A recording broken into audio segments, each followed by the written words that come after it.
Je m'appelle Kenzo Atsushi. Je vivais dans la ville de Denver, aux États-Unis, dans les années 1980. Chapitre 1er, Kenzo Atsushi à Denver, je suis le pasteur d'une église stricte. J'ai été toujours rebelle. Je n'avais pas obéi à ce petit ministère humble, séparé des églises corrompues. Le Seigneur m'avait dit qu'il m'utiliserait, mais je ne voulais pas de gloire et de succès, car lorsque les hommes vont m'exalter, je perdrai toutes les révélations que Elohim me donnera. Quand j'avais joué au ballon en short avec un méchant, un jour, Elohim avait utilisé un vaisseau, et m'avait réprimandé. Puis, je portais un débardeur à la maison, un jour, quand je priais, une voix m'avait réprimandé. Lorsque j'ai accepté Yeshua, j'ai dû jeter mes chaînes du cou à la poubelle. Le Saint-Esprit me changeait. Après quelques années de vie sainte, les cheveux blancs avaient commencé à pousser sur ma tête. À cette époque, j'avais plus d'intimité avec Elohim. Quand j'éteins mes cheveux en noir, une fumée noire est sortie de mes cheveux. Lorsque j'ai fléchi mes genoux pour prier, une voix me réprimandait en disant, « Pourquoi veux-tu changer ce que j'ai créé? N'acceptes-tu pas sa nature? Tu sais que c'est naturel le vieillissement, et le fait de mourir. » Le Seigneur me rappela ceci, car toute chair est comme l'herbe, et toute sa gloire, comme la fleur de l'herbe. L'herbe sèche, et la fleur tombe, une Pierre 1, 24, il naît, il est coupé comme une fleur. Il fuit et disparaît comme une ombre, Job 14, 2, après ce reproche, je n'ai plus jamais teint mes cheveux. Je vais vous confronter avec mon témoignage. J'ai été détesté pour avoir dit la vérité, plaire à Elohim plus qu'à l'homme. Je ne diminuerai pas ce témoignage, et je n'augmenterai pas les choses agréables simplement pour adoucir l'ego de ceux qui lisent. Je veux faire face aux péchés cachés et dénoncer les faux dirigeants. J'étais dans une église où je vis un pasteur qui faisait des miracles, et des guérisons. Les gens étaient guéris de maladies incurables. Cet homme lâcha l'onction, et les gens devant lui tombèrent au sol. Il avait une grande autorité spirituelle. Là où il mit ses mains, il se passe des choses. Les gens tournaient autour, quand il posait ses mains sur leur tête. Son ministère était plein de monde. Je visitais cette église où ce pasteur exerçait son ministère. Je voulais adopter le même style de prédication que lui, et faire de grands signes dans mon ministère, mais je n'avais pas le même don. Il s'appelle Charles-Marc Bavim. Son église était prospère. Il a travaillé dans plusieurs églises de la ville de Denver. Je priais Elohim de me donner le même don que le pasteur Charles, mais Elohim ne me répondait pas. Je ne me suis pas associé dans le même ministère que ce pasteur. Mon église était simple, mais un jour, Elohim avait utilisé un vaisseau, et dit qu'il me confierait un ministère. J'étais déjà marié. Je suis rentré chez moi pour chercher la confirmation de Elohim. Je me mis à genoux et une voix, « Je vais mettre un ministère entre tes mains. Ce sera une église différente où je me rassemblerai.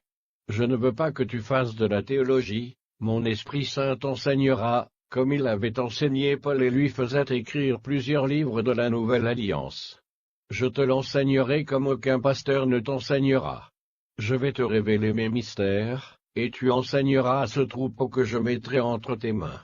Tout ce que je te dise, tu les enseigneras. Mes brebis en seront responsables, et le jour de l'enlèvement, tu me donneras les brebis que je t'ai données. Commence à lire de la Genèse à l'Apocalypse, prie et jeûne. Je vais te révéler de nouvelles choses qui sont cachées aux yeux des sages. Je les ai cachées aux théologiens qui ne me cherchent pas. Je me suis caché des orgueilleux mais pas des humbles. Sois un humble serviteur, fais une alliance avec moi aujourd'hui, comme l'avait fait l'apôtre Paul, et tu verras la différence que tu feras dans ta vie et Elohim m'a donné un ministère. J'ai toujours gardé la simplicité d'un berger par rapport aux pasteurs qui percevaient des salaires élevés dans leurs églises. Je ne dépends jamais de l'argent de l'église. Je pourrais vivre de l'œuvre de Elohim, et vivre au service des gens 24 heures sur 24. J'ai choisi de ne pas vivre avec les offres du travail à l'église, et que l'argent puisse être utilisé pour aider les nécessiteux. Le travail de Elohim n'est pas d'enrichir le pasteur. C'est pour aider les nécessiteux. Je suis un entrepreneur d'une entreprise qui m'appartient. Avec ce que je gagne, je garde ma famille en vie, et je participe encore à l'œuvre de Elohim. L'argent a été un grand problème pour les égoïstes qui pensent à eux-mêmes, et en ont emprisonné beaucoup, conduisant à la condamnation de leurs âmes. J'y avais ouvert une vieille église en bois. Cet endroit était rempli de monde. À ma grande surprise, Ronald Musona entra dans cette église. Au moment où je servis, j'eus une vision. Je remarquai une légion de démons à l'intérieur de son corps. Je savais que cette nuit serait différente. Ronald Musona fut venu, ce n'est pas pour entendre la parole de Elohim, il fut venu pour me confronter. Ce sorcier vint pour mesurer ma force. Ronald Musona entra, pointa son doigt, et des frères commencèrent à tomber par terre. Ils n'étaient pas préparés à un bombardement de sorts.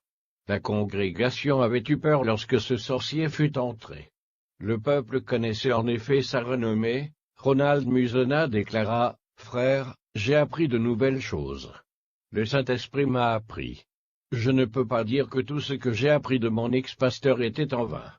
Cela m'a servi de comprendre les nouvelles révélations de Elohim. Quand j'ai commencé le ministère dès le début, Elohim m'a dit de ne pas faire de campagne miraculeuse en promettant de tout offrir. Je ne veux pas demander des offrandes que Elohim n'a pas demandé à offrir. Je ne négocierai pas les bénédictions de Elohim pour gagner des âmes. Je veux qu'ils viennent à Elohim par amour. J'ai écarté toute méthode humaine pour gagner des âmes. Je ne dis pas que c'est un péché d'utiliser l'intelligence, des stratégies pour gagner des âmes, car cela n'est pas à l'encontre de paroles de Elohim. La meilleure direction est l'instruction divine, celle qui vient du ciel. Il y a des pasteurs qui mettent du théâtre à l'intérieur de l'Église.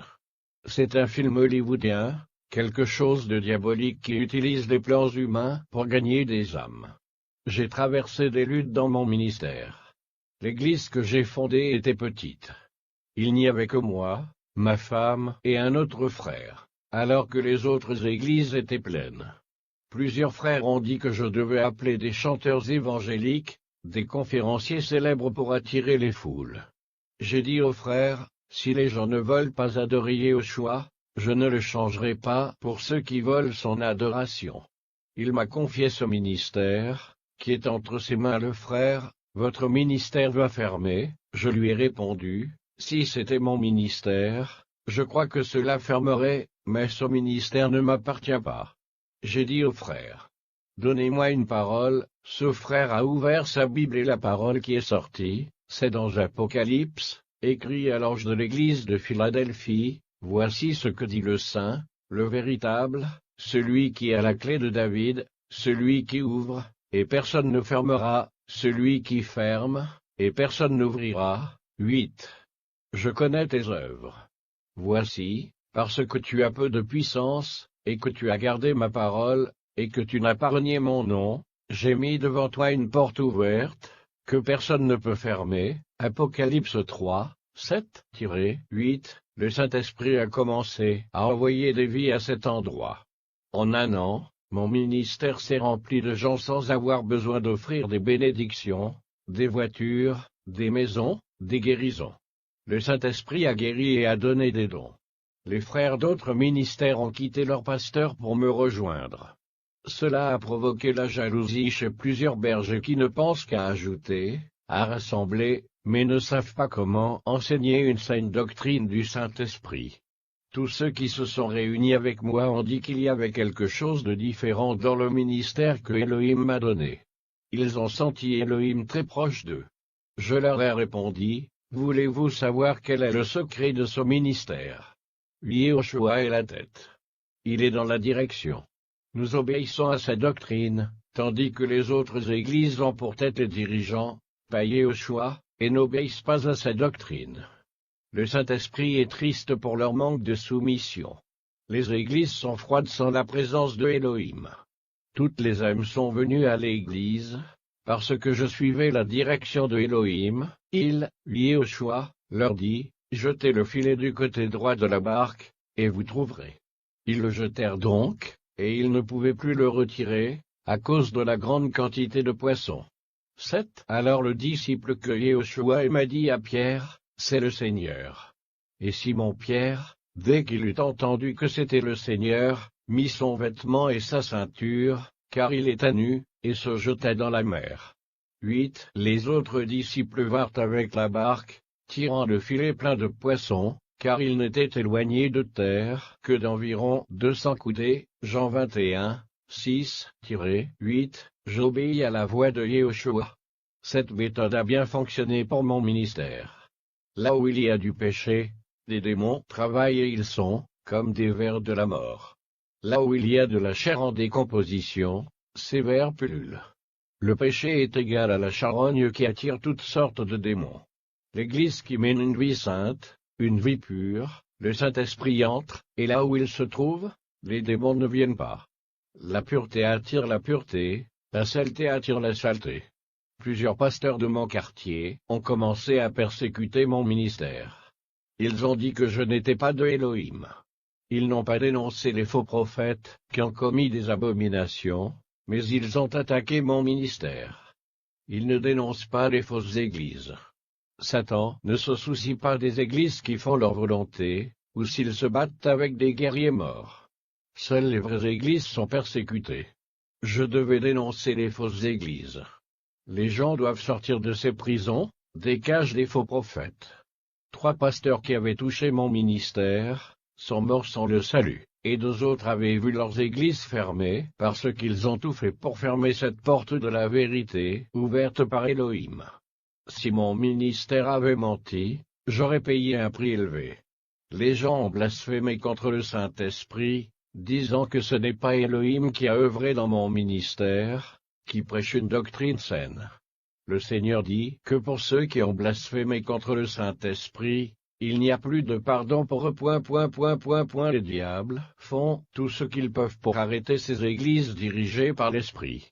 Pour continuer à tromper les gens, ils vont tromper, même quand ils savent ce que Elohim veut. Leur jour arrive où Elohim mettra fin à tous leurs maux. Le don de vision. Après avoir ouvert le ministère, j'ai reçu le don de vision. Quand j'étais adolescent, j'ai reçu une prophétie, disant que Elohim va me donner le don de vision, et qu'il réalisera pleinement ce don spécial, pour lui avoir consacré ma vie. Ce don a pour but de combattre l'esprit de tromperie qui pénètre dans les églises. Au début, lorsque mes yeux se sont ouverts sur le monde spirituel, j'ai eu peur. J'ai vu plusieurs démons se promener parmi les gens, et d'autres voler dans les airs. Un jour, j'étais terrifié, mais tout était redevenu normal le lendemain.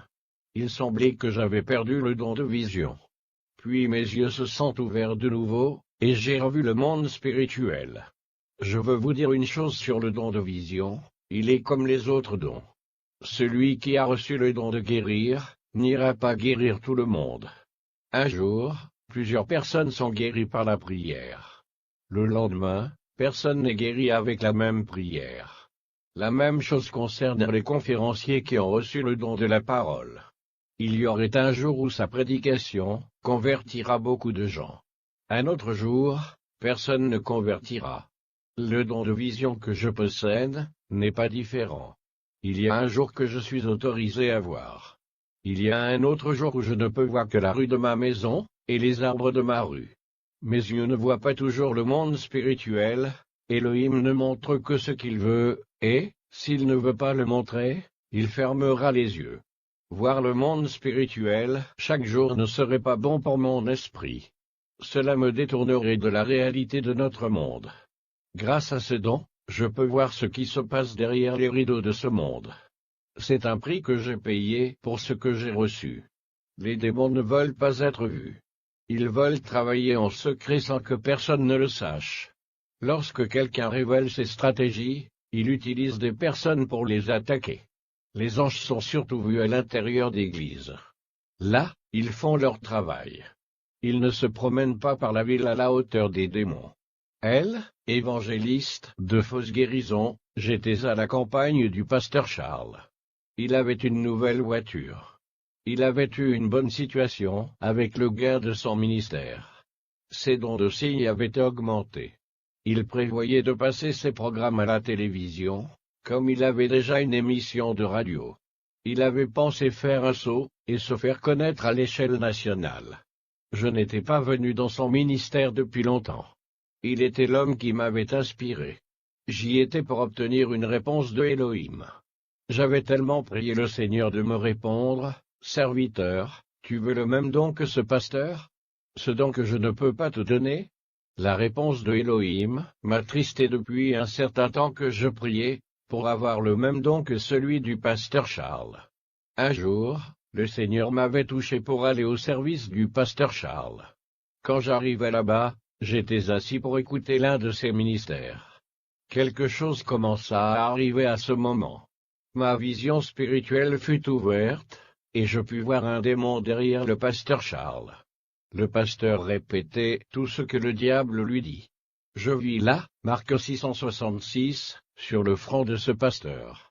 Il était contrôlé par ce mauvais esprit. Le démon exerçait un grand contrôle mental sur son esprit. Cette marque sur le front incitait le pasteur à prêcher ce que le diable voulait.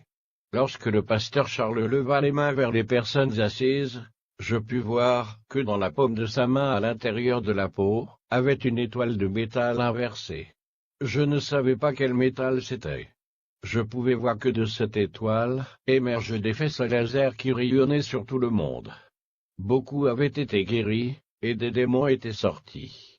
J'ai prié Elohim en esprit, lui demandant de me révéler ce qui se passait dans ce service. Le Seigneur, serviteur, as-tu compris pourquoi je ne peux pas te donner les mêmes dons que ce pasteur? Il n'a pas fait alliance avec moi. Il a fait alliance avec un autre Elohim pour lui donner ses dons.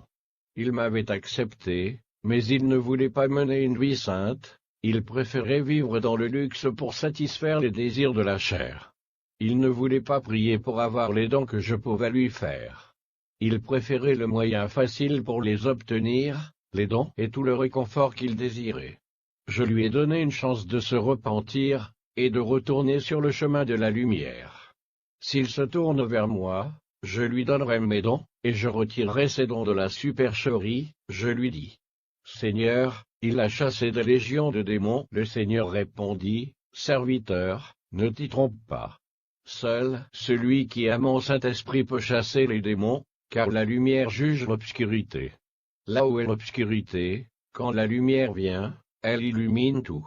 Un pasteur qui a un démon ne peut en chasser un autre. Les pharisiens, ayant entendu cela, dirent, « Cet homme ne chasse les démons que par Béelzébul, prince des démons. » 25 Comme Yeshua connaissait leurs pensées, il leur dit, « Tout royaume divisé contre lui-même est dévasté, et toute ville ou maison divisée contre elle-même ne peut subsister. » 26 Si Satan chasse Satan, il est divisé contre lui-même. Comment donc son royaume subsistera-t-il? Matthieu 12, 24-26, ce berger ne peut chasser les démons. Il a conclu un pacte.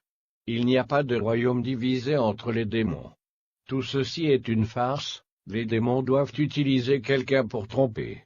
Ce berger est un instrument des démons. Les démons veulent que les gens fassent confiance à ce pasteur de tromperie, pour gagner les âmes de toute une congrégation. Les démons font de nombreux signes, pour que ce pasteur ne perde jamais sa crédibilité, et continue à tromper avec ce faux évangile. Ce pasteur est respecté. Beaucoup de gens font confiance à son ministère, croyant qu'il travaille avec mon esprit. Alors, quand il donne des ordres aux démons, ils sortent pour ne pas ternir son ministère, et ainsi l'esprit du mensonge continue de régner pendant que le Seigneur parle. Je regardais fixement le pasteur Charles. Il descendit de la chaire et plaça sa main à l'endroit où se trouvait l'étoile inversée et posa ses mains sur le ventre d'une femme. Il révéla que cette femme avait un cancer. Ensuite, il expulsa le cancer. Je vis cela et le cancer fut sorti comme une balle, et l'atteint dans sa main. Il semblait que l'étoile qui avait été insérée dans sa main avait un aimant qui lui permettait d'extraire le cancer.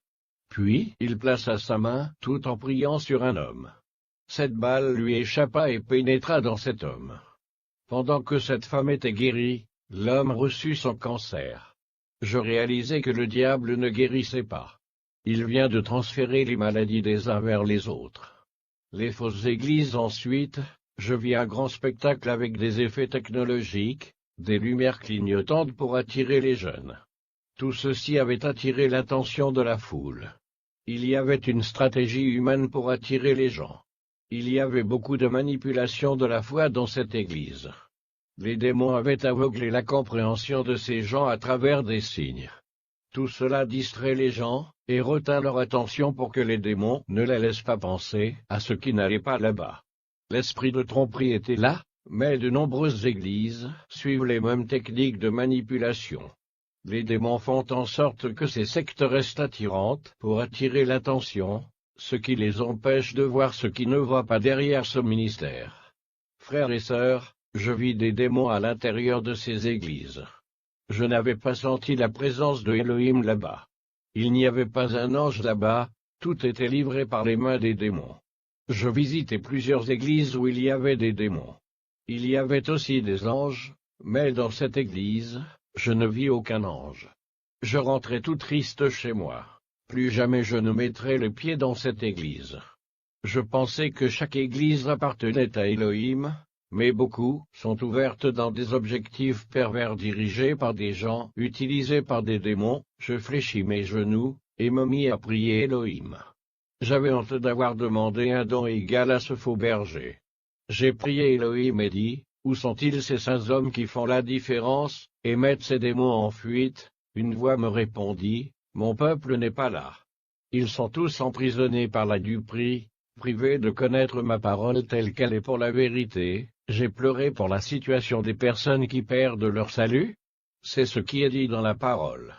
Et j'entendis du ciel une autre voix qui disait, sortez du milieu d'elle, mon peuple, afin de ne point participer à ses péchés, et de ne pas recevoir ses fléaux.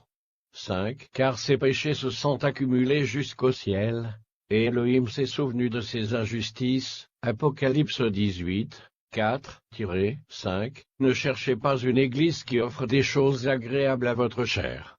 Cherchez une église qui trouble votre chair. Recherchez une église sainte qui vous ferait marcher dans le chemin étroit. Elohim agit dans les églises comme ça. Ne cherchez pas une église qui prêche avec sa nature pécheresse, et qui vous permet de faire ce que vous voulez, afin que vous ne soyez plus trompés.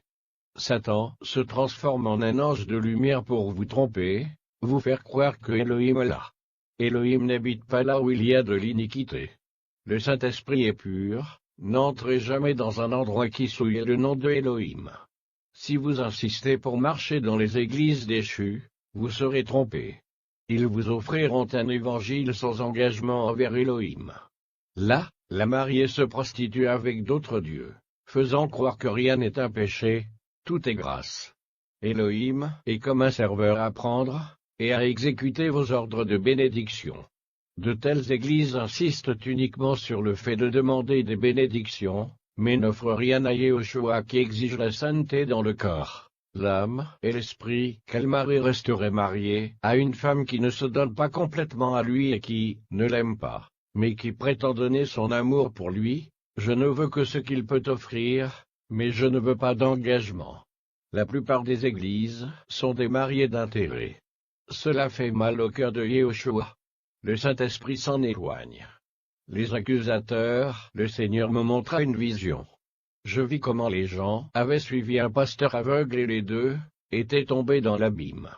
Les gens là-bas sont trompés. Là où il n'y a pas de vérité, il n'y a pas de libération. Là où il n'y a pas de peuple de Elohim, les démons règnent et dominent. Je vais vous raconter à quoi ressemblait mon enlèvement.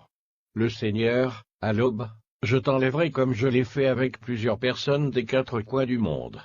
Je veux les réveiller, mais beaucoup sont des incroyants. J'en ai saisi beaucoup pour en ouvrir les yeux. La réalité du monde spirituel. Ils ont critiqué mes serviteurs, les ont appelés menteurs, douté de leurs révélations, visions, prophéties. Il y a eu de nombreux signes dans le ciel, et sur la terre. Ils ne veulent pas se réveiller. Ils continuent d'appeler mes serviteurs des faux. Je vais ébranler les structures de la terre pour qu'elles finissent par croire. Beaucoup iront en enfer à cause de leur rébellion contre ma parole. Ils ont touché mon esprit qui a révélé des choses cachées aux plus petits. Ils ont touché les miens, je veux leur apporter le réveil, mais ils ne veulent pas, Ils sont atteints de surdité spirituelle, mes paroles entrent par l'oreille droite et sortent par la gauche. Leur cœur est un sol pierreux, ils critiquent mes serviteurs, ils oublient que je suis qui je suis, qui révèle des choses cachées et des mystères. Invoque-moi, et je te répondrai. Je t'annoncerai de grandes choses, des choses cachées, que tu ne connaissais pas. Jérémie 33, 3. Je veille toujours sur cette parole. Je vous préviens. Avertissez des voix dangereuses de ceux qui préfèrent écouter les faux prophètes au lieu d'écouter mes tout-petits. Je vais commencer à supprimer de nombreux noms du livre de la vie, des critiques de la vérité. Je vais faire en sorte que le démon de la mort ait le droit de prendre beaucoup de ceux qui se disent chrétiens pour s'être rebellés contre une saine doctrine. Satan a réclamé des âmes de nombreux. J'ai donné la chance à beaucoup de se repentir, mais ils sont fiers. Ils ne savent rien, et pensent qu'ils savent tout. Ils disent que Satan est sous leurs pieds, mais ce sont eux qui sont sous les démons de ne pas vouloir m'accepter. Ils disent que Satan a déjà été vaincu, mais ils lui donnent la place de travailler en eux. Ils ne savent pas que Satan est beaucoup plus intelligent que l'ensemble de la race humaine et que son expérience de tromper les gens vient du jardin d'Éden. À ce jour, ils ne prennent pas ce combat spirituel au sérieux, comme le font les anges. Ils disent qu'ils sont déjà sauvés, et qu'ils ne perdront jamais leur salut. Une fois sauvés, ils seront sauvés pour toujours, même s'ils pêchent. Cela engendre la complaisance, et le manque de vigilance de vie spirituelle, et Satan profite de petites ouvertures, et entre dans votre vie. Je vais t'emmener en enfer, et ne te montrer que les endroits où des chrétiens ont été vaincus, en s'accommodant à leurs péchés. J'entendis la voix de Yahushua. Quand il se manifesta avec son corps de gloire, des lumières émanaient de son visage et de son corps. Yahushua et moi descendions en enfer. Nous arrivâmes dans cet endroit sombre, rempli de feux rouges. Le sang des âmes a donné cette couleur rouge à ces feux. Blasphème contre le Saint-Esprit, j'arrivai à un endroit où des gens égarés qui avaient quitté l'Église, et où se trouvaient d'autres groupes d'égarés qui se trouvaient toujours à l'intérieur de l'Église. Ils faisaient partie des églises, mais ils ne vivaient pas la parole. Je vis donc des frères blasphématoires contre le Saint-Esprit, et je demandai à Yahushua, qui sont ces gens qui blasphèment contre le Saint-Esprit? Il me répondit, quand le Saint-Esprit emploie une personne qui vit dans la sainteté, et que quelqu'un d'autre dit que cette personne est utilisée par des démons, il traite mon esprit de monstre. C'est une offense, et quand ils mourront, ils seront appelés un monstre, ici en enfer. Ils vivront dans de grandes souffrances. Il n'y a pas de pardon pour ceux qui blasphèment le Saint-Esprit. Je vis des catholiques qui blasphémaient, en se moquant l'esprit de Elohim. Je vis aussi des pasteurs qui avaient également blasphémé contre le Saint-Esprit. Yahushua passa devant un évêque et ce dernier lui demanda pardon pour blasphème. Yahushua dit, « Quiconque blasphémera mon esprit, sa condamnation est certaine. » Je vis un frère qui avait blasphémé mon ministère en disant que les démons m'utilisaient dans les visions et les révélations. Là-dessus, il avait blasphémé l'esprit de Yahushua. Les vêtements et les tatouages. Je fus allé dans un endroit où je vis plusieurs frères se promener dans la rue, s'habillant avec des débardeurs. D'autres marchent sans chemise, provoquant un scandale. Ils étaient en enfer. C'étaient des pasteurs, des évêques, des apôtres qui se teignaient les cheveux, se faisaient tatouer. Ceux-ci traitaient le temple du Saint-Esprit, comme s'il s'agissait du temple du monde. Je vis des pasteurs portant des chaînes au cou. Ils semblaient être des rappeurs. Ils portaient des vêtements larges. Ils étaient en enfer. L'esprit de séduction, une sœur avec des talons hauts, avait demandé pardon, et pleuré. Cette sœur avait l'esprit de séduction, elle était en train de trembler. Le divorce, il y avait des pasteurs, et des évêques qui avaient plus de 2 mariages, et qui se mariaient pour la 3e fois, banalisant le mariage sacré que Elohim avait laissé. Ils avaient été un scandale dans le milieu évangélique.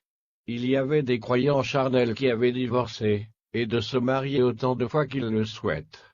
Ils sont morts sans demander pardon pour leurs péchés, et étaient en enfer. C'est pourquoi l'homme quittera son père et sa mère, et s'attachera à sa femme, 8, et les deux deviendront une seule chair. Ainsi, ils ne sont plus deux, mais une seule chair. 9 Que l'homme ne sépare donc pas ce que Elohim a uni. Marc 10, 7-9. Les mauvais livres. Je suis allé dans une galerie en enfer. J'ai vu des magazines de la Sentinelle. J'ai vu des livres évangéliques avec de fausses doctrines, des livres spirites, des livres de sortilèges, et des livres de doctrine du diable, des livres de philosophie, disant que l'homme venait du singe, que l'univers avait été créé seul, niant l'existence de Elohim. Tous ces livres enseignent contrairement à la parole de Elohim. C'est dans les livres d'éducation comme ceux de science, d'histoire, entre autres, de tout pour contrôler les esprits, tout comme le pasteur Charles qui avait une marque spirituelle sur le front. Mais l'Esprit dit expressément que, dans les derniers temps, quelques-uns abandonneront la foi, pour s'attacher à des esprits séducteurs, et à des doctrines de démons, de par l'hypocrisie de faux docteurs marqués au fer rouge dans leur propre conscience. 1 Timothée 4, 1-2. Satan est entré dans la théologie pour aveugler l'intelligence, pour les incrédules dans le Elohim, de ce siècle aveugle l'intelligence, afin qu'ils ne voient pas resplendir le glorieux évangile de Machia, qui est l'image de Elohim. 2 Corinthiens 4, 4. Je ne lisais que la Bible, et le Saint-Esprit m'enseigne. L'Ecclésiaste s'est efforcé de trouver des paroles agréables. Et ce qui a été écrit avec droiture, ce sont des paroles de vérité. 13 Les paroles des sages sont comme des aiguillons, et, rassemblées en un recueil, elles sont comme des clous plantés, donnés par un seul maître. 14 Et par ceci, mon fils, sois exhorté à faire de nombreux livres sans fin, et beaucoup d'études est une lassitude de la chair. Écoutons la fin du discours, crains Elohim, et observe ses commandements, car c'est là tout le devoir de l'homme. Ecclésiaste 12, 13. Des livres de théologie, remplis d'idéologies humaines, n'ajoutent rien à la sainteté. Les bandes dessinées, j'ai vu des dessins animés, des bandes dessinées, Batman, Superman, Spider-Man et d'autres. J'ai vu des variétés de bandes dessinées consacrées, entrer dans l'esprit des enfants, afin de leur changer d'attitude, de les rendre irrespectueux envers leurs parents, de les rendre lesbiennes, homosexuels et violents, en leur faisant voir du contenu pornographique, mettant en scène des enfants. Ces bandes dessinées, ces dessins animés, étaient pleines de fléchettes, et de petites épingles noires qui percent l'esprit de ceux qui la lisent. Jouets et poupées. J'ai vu des jouets comme le diable, comme des poupées femmes. Il y avait une variété de poupées, qu'il confiait à de petits démons à l'intérieur. Ces poupées provoquent des tribulations dans les maisons, laissant les enfants dans un état de trouble. J'ai aussi vu des poupées masculines qui portaient des petits démons. Je suis allé dans un endroit où il y avait plusieurs adolescents rebelles qui ont combattu leurs parents, et ils étaient là parce qu'ils étaient accros au jeu. Les démons avaient transformé ces enfants, et devenus rebelles. Les jeux vidéo, ces démons sont apparus dans les jeux vidéo, faisant que beaucoup de jeunes sont tombés en enfer. Ils ont eu des rêves. Ils ont planifié l'avenir, mais ils sont morts avec tout cela, tous leurs projets sont morts là-bas. Quelle tristesse de voir notre jeunesse se perdre. L'avenir de l'Église étant en train d'être détruit, Satan a mis en place un plan visant à détruire les enfants, et les jeunes sans plus aller à l'Église. Il forme une génération incroyante par le biais de dessins et de films. Cette génération va adorer l'Antichrist. J'ai vu tout son plan en enfer. Le Seigneur Yeshua dit, tout ce que tu as vu, mais ceux qui ne croient pas en ce témoignage seront ceux de l'ivrée. Je les chargerai, et je jetterai l'ivrée qui persécute dans le feu. Je ravis mes serviteurs par amour. Je ne veux voir personne en enfer. Je pleure pour chaque âme qui descend ici, mais ils ne veulent pas entendre. Ils oublient que je suis amour, mais je suis la justice aussi, et je punis les rebelles, les églises des faux prophètes. Le Seigneur, et moi fûmes montés sur la terre. Le Seigneur, qui prophétisera sur les eaux desséchées de ces églises, si les faux prophètes ne laissent pas mes serviteurs prêcher la vérité. Ils disent qu'ils ne rejettent pas le péché, parce que le Saint-Esprit n'a pas témoigné dans leur esprit, Mais le Saint-Esprit ne peut rendre témoignage à des esprits morts, ils sont loin de moi, loin de mes voix, ils n'entendent pas ma voix, ne sentent pas mon esprit qui est si proche d'eux, ils ont perdu leur sensibilité spirituelle. Ces églises ne se lèveront pas. Seulement 10% se lèveront. Toute dîme de la terre, soit des récoltes de la terre, soit du fruit des arbres, appartient à l'Éternel. C'est une chose consacrée à l'Éternel. Lévitique 27, 30, c'était ces derniers mots, le Seigneur m'a laissé dans ma chambre où se trouvait mon corps. Le lendemain, j'ai annoncé cela à l'église où j'étais pasteur. Après ces révélations, j'étais très strict, car Satan ne joue pas. Le Seigneur Yahushua n'est pas content de la situation des églises. Ils sont morts.